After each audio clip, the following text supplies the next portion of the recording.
जय श्री गणेश। नमस्कार, मैं आचार्य संजय द्विवेदी। मेरे समस्त प्रबुद्ध दर्शकों का मेरे चैनल पर हार्दिक स्वागत है। आज मैं नवग्रहों में राजा सूर्यदेव के राशि परिवर्तन प्रभाव को लेकर आपके सम्मुख उपस्थित हूँ। 14 जनवरी की देर रात्रि काल सूर्यदेव अपनी राशि का परिवर्तन कर चुके हैं तथा वर्तमान समय में अपने पुत्र शनिदेव की मकर राशि में प्रवेश कर चुके हैं।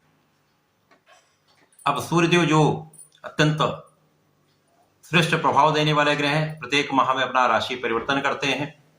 राजा हैं, राजा के समान ही इनका प्रभाव है, एक विशेष ऑरा है, आभामंडल है, कर्तव्य उत्तरदायित्व है, अपना सर्वश्रेष्ठ प्रभाव सूर्यदेव देते हैं, जो राजा के समान ही कठोर भी हैं, अपने समस्त जगत का पालन पोषण भी करते हैं।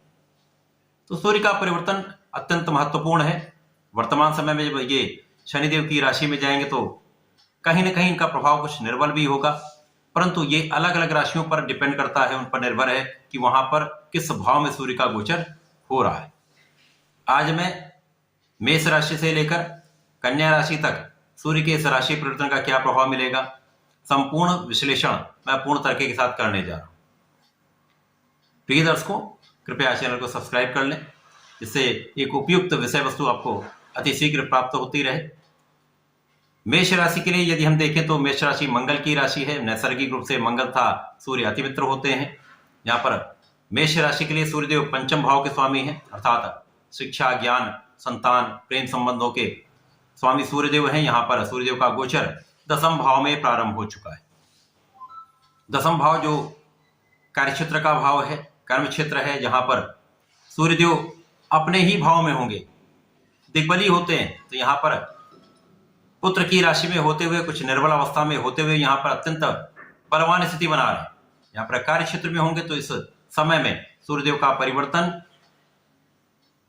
अपने दसम भाव में होकर निश्चित रूप से एक बड़ा लाभ देने वाले हैं, क्योंकि जब सूर्य का ये परिवर्तन चलेगा उसी बीच में मंगल का राशि परिवर्तन भी सूर्य के साथ हो जाएगा, जिसके कारण एक महाबली योग बन जाता है, महापराक्रमी योग बन जाता है, जो आपके कार्य क्षेत्र में आपके संपूर्ण लाभ की प्राप्ति कराने वाला है, संपूर्ण सफलता देने वाला है। कार्यक्षेत्र में आप प्रगति करने वाले हैं, कार्यक्षेत्र में आपको पद का लाभ मिलेगा, कार्यक्षेत्र से आपको धन का लाभ मिलेगा तथा यहाँ पर आप अपने सुखों का उपार्जन करें।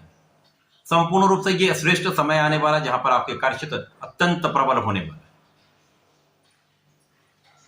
इस समय में, इस विशेष समय का आपको लाभ लेना चाहिए। वृषभ राशि के लिए सूर्यदेव आपके चतुर्थ भाव के स्वामी हैं। अब क्योंकि सूर्य तथा शुक्र का आपसी संबंध मित्रवत नहीं है, परंतु तात्कालिक मित्रवत भाव में ये दोनों ग्रह होंगे, जिसके कारण एक समभाव बन जाता है। जब समभाव होता तो एक अच्छा परिणाम प्राप्त होता है।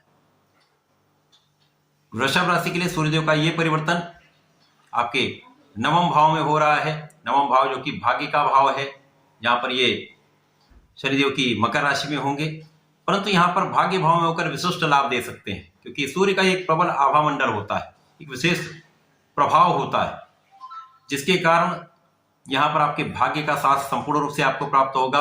आपकी कानूनी समस्याओं में संपूर्ण विजय प्राप्ति होगी, शासन सत्ता से संपूर्ण आप लाभ ले पाएंगे। यदि सरकारी नौकरी में है, सरकार से संबंधित होकर कोई कार्य करते हैं, तो इस समय में आपको विशेष लाभ मिलने वाले हैं। इस समय में आपके परिश्रम में संपूर्ण वृद्धि होगी, लोगों का पूर्ण सहयोग प्राप्त होगा, भाग्य का संपूर्ण साथ आपको मिलेगा, जिससे आपके समस्त कार्य बनने वाले हैं। तो सूर्य का ये परिवर्तन वृषभ राशि के लिए अत्यंत श्रेष्ठ प्रभाव देने वाला है। मिथुन राशि के स्वामी बुध है, जहां पर बुध तथा सूर्य का नैसर्गिक रूप से मित्रवत संबंध है तथा वर्तमान समय में भी मित्रवत संबंध बन रहा है, जिसके कारण अति मित्र का भाव उत्पन्न हो रहा है।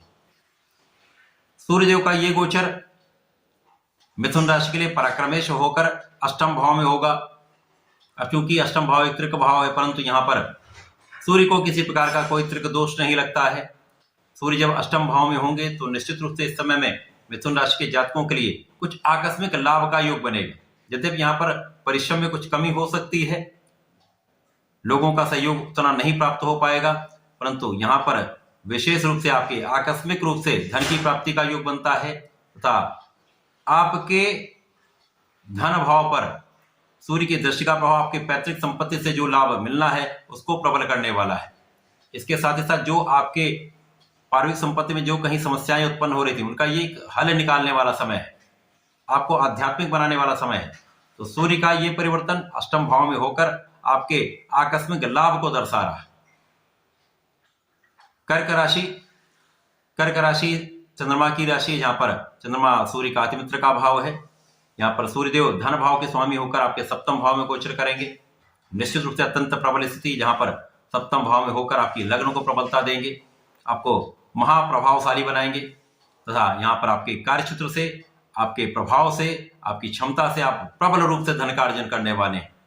सूर्य का ये परिवर्तन कर्क राशि के जातकों के लिए विशेष रूप से पारिवारिक संपत्ति का भाव प्रबल करने वाला है, बड़ा धन का लाभ कराने वाला है, परिवार का संपूर्ण सहयोग दिलाने वाला है। यहाँ पर आपको अपने क्रोध अहंकार पर संपूर्ण नियंत्रण रखना होगा। तो ये समय आपके लिए विशेष लाभकारी होने जा रहा है। जीवन साथी के साथ सामंजस्य बनाकर आपको चलना होगा, तो विशेष लाभ बढ़ने वाले, क्योंकि यहाँ पर साझेदारी में आपको अच्छा अवसर मिल सकता है।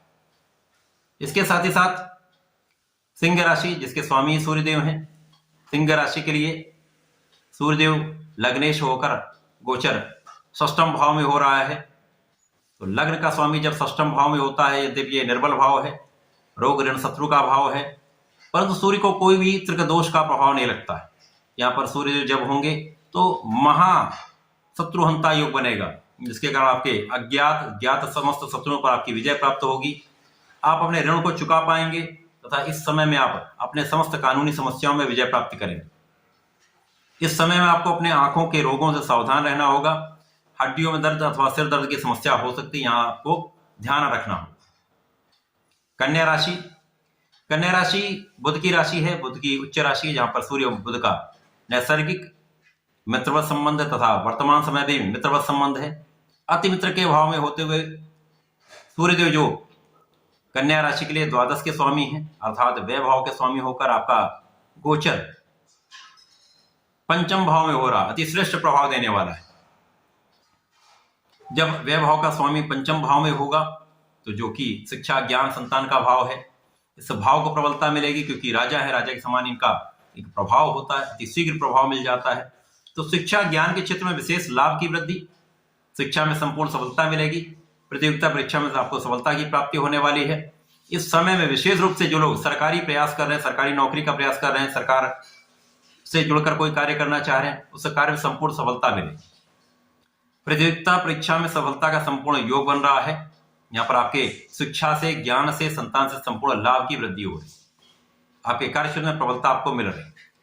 विशेष समय है, इस विशेष समय का आप सबको लाभ लेना चाहिए। मेष राशि के जातकों को नियमित रूप से भगवान सूर्यदेव को जल देना चाहिए तथा प्रत्येक मंगलवार को बजरंग मुनि महाराज के चरणों में रहकर हनुमान चालीसा का पाठ अवश्य करना चाहिए। वृषभ राशि के जातकों को प्रतिदिन भगवान सूर्यदेव को जल देना चाहिए तथा भगवान सूर्यदेव के साथ ही साथ महादेव पर जलार्चन करना चाहिए। मिथुन तथा कन्या राशि के जातकों को प्रतिदिन भगवान श्री गणपति के शरण में रहकर श्री गणपति महाराज का शंकरनाशन गणेशोत्तम का पाठ करना चाहिए तथा सूर्यदेव को जल देना चाहिए। इसी प्रकार से कर्क तथा सूर्यदेव की राशि सिंह राशि के लिए प्रत्येक दिन सूर्यदेव को जल दें तथा भगवान श्री हरि का स्मरण करते हुए ओम नमो भगवते वासुदेवाय का जप करें। यदि आप ऐसा करते तो सर्वश्रेष्ठ लाभ लेंगे। तो ऐसा करके इस समय का लाभ लें। धन्यवाद, नमस्कार। प्रिय दर्शकों, इस वर्ष का एक महाराशिफल आपके लिए प्रस्तुत करने वाला हूं, जिसमें समस्त राशियों का विस्तृत विश्लेषण मैं करने जा रहा हूं। मेष राशि से लेकर मीन राशि का प्रत्येक माह का आकलन करते हुए पूरे वर्ष का, जो हमारा वैदिक वर्ष है, सनातन वर्ष है, जो 9 अप्रैल से प्रारंभ हो रहा है, उस वर्ष को आधार मानकर संपूर्ण वर्ष का विशिष्ट विश्लेषण आपके समक्ष अति शीघ्र प्रस्तुत करने वाला हूं। उस समय में आपका सहयोग अपेक्षित है। आपके सहयोग के बिना कुछ भी नहीं हो सकता है। अतः इस विशेष राशिफल को आपको सभी को देखना ही चाहिए। देखकर इस वर्ष का संपूर्ण लाभ लें। धन्यवाद, नमस्कार।